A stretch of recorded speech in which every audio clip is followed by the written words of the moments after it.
Hello दोस्तों, आज के संविधान सीरीज में आपका स्वागत है।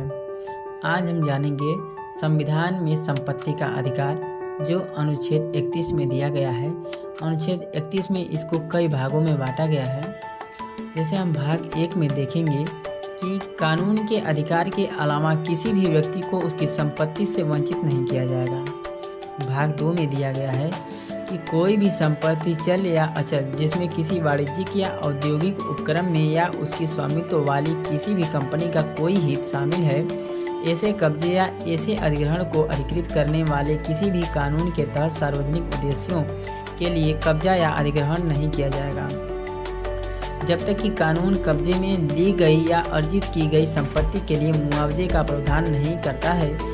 और या तो मुआवजे की राशि तय नहीं करता है या उन सिद्धांतों को निर्दिष्ट नहीं करता है जिनके आधार पर और जिस तरीके से मुआवजा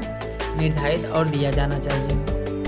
जैसे भाग 3 में दिया गया है कि किसी राज्य के विधानमंडल द्वारा बनाए गए खंड 2 में निर्दिष्ट कोई भी कानून तब तक प्रभावी नहीं होगा जब तक कि ऐसा कानून राष्ट्रपति के विचार के लिए आरक्षित होने पर उनकी सहमति प्राप्त न कर ले। भाग 4 में दिया गया है कि यदि किसी राज्य के विधानमंडल में इस संविधान के प्रारंभ में लंबित कोई विधेयक ऐसे विधानमंडल द्वारा पारित होने के बाद राष्ट्रपति के विचार के लिए आरक्षित किया गया है और उनकी सहमति प्राप्त हुई है तो उसमें कुछ भी होने के बावजूद संविधान इस प्रकार स्वीकृत कानून को किसी भी अदालत में इस आधार पर प्रश्नगत नहीं किया जाएगा कि यह खंड 2 में प्रावधानों का उल्लंघन करता है।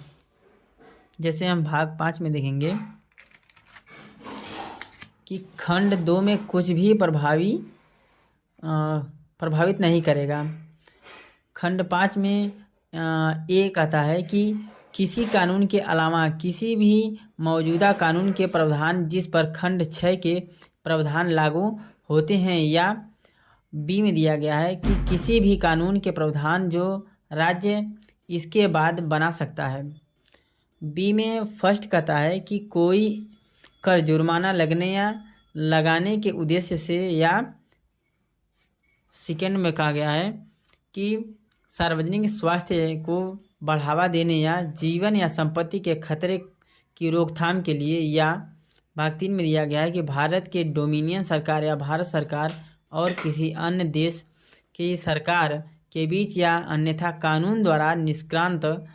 संपत्ति घोषित संपत्ति के संबंध में किए गए समझौते के अनुसरण में है। इसमें भाग 6 कहता है कि इस संविधान के प्रारंभ होने से पहले 18 महीने से अधिक समय तक अधिनियमित राज्य का कोई भी कानून ऐसे प्रारंभ से 3 महीने के भीतर राष्ट्रपति को उसके प्रमाणिक के लिए प्रस्तुत किया जा सकता है और इसलिए यदि राष्ट्रपति सार्वजनिक अधिसूचना द्वारा ऐसा प्रमाणित करते हैं कि किसी भी अदालत में इस आधार पर इस पर सवाल नहीं उठाया जाएगा कि यह भारत सरकार अधिनियम 1935 की धारा 299 की उपधारा 2 के प्रावधानों का उल्लंघन करता है। तो आज बस इतना ही। धन्यवाद।